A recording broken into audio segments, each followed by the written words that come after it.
Okay, we're on Chapter 13, Tweakers.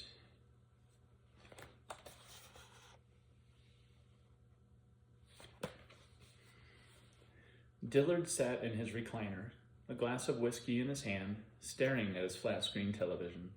The set was off, but he stared at it anyway, staring and staring at that big, dark screen. He rubbed the bridge of his nose, his head starting to hurt. He tried to sleep, but got tired of lying there in the big bed alone. Linda slept in the room with Abigail. She'd locked the door. He tried to talk to her again, but might as well have been talking to the wall. Finally, he'd had to leave the room, because if he had to bear her grief-stricken face, listen to her sobbing over the fuck-up for even one more second, he would have lost it again. Would have done whatever it took to make her see it was Jesse, not him, that got Jesse killed. He took another swig and wiped his mouth. It's done between us. Over. You know it.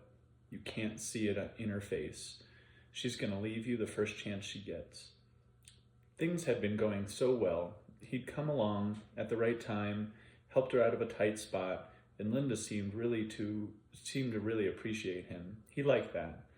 Liked the way it made him feel, like a knight in shining armor.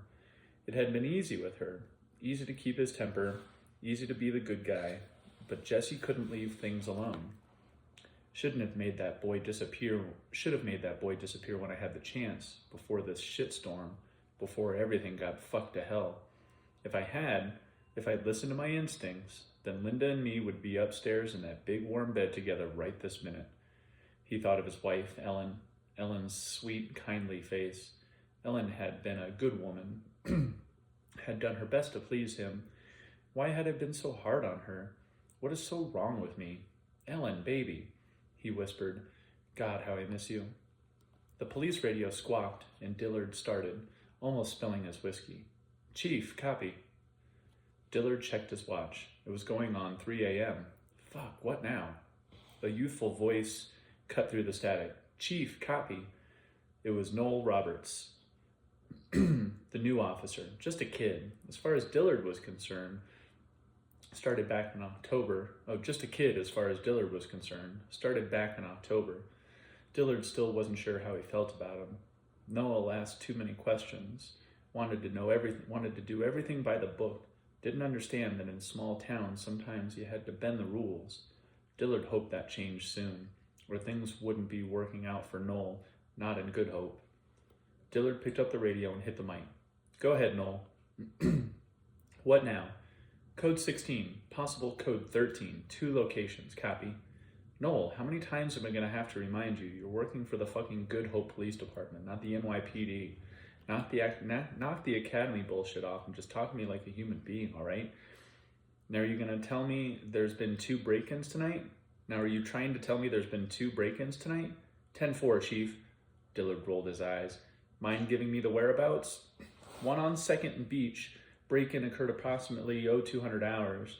The other break-in occurred shortly thereafter at the residence at the end of Madison. End of Madison? Ain't that where Dr. Farrell lives? Affirmative. Dr. Farrell reports various acts of vandalism. Suspect smashed in his television. Dillard smiled at that. In his book, Dr. Farrell was a conceited asswipe. The man spoke to him as though he were addressing a 10-year-old, going on and on in that snooty upstate accent of his, telling him what he should and shouldn't be eating, drinking, and thinking for that matter. And as far as Dillard was concerned, anyone that felt it proper to prattle on about the finer things of fly fishing while giving a prostate exam deserved to have his television smashed in anyway. Well, that's just a doggone shame, Dillard said. Probably another meth freak. Did you get a description of the suspect? 10-4, group of African-American males wearing colorful costumes and disguises. Dillard stood up fast. That sounded like Jesse's boys. How many? And what kind of weapons? Any injuries? No report on weapons. Not sure how many. No one was injured. And Chief, the odd thing is nothing was reported stolen. Just harassment and vandalism. That didn't make any sense, Dillard thought. Why would they break in and not steal anything? What the hell are they after? And also, the sheriff called. Dillard stiffened.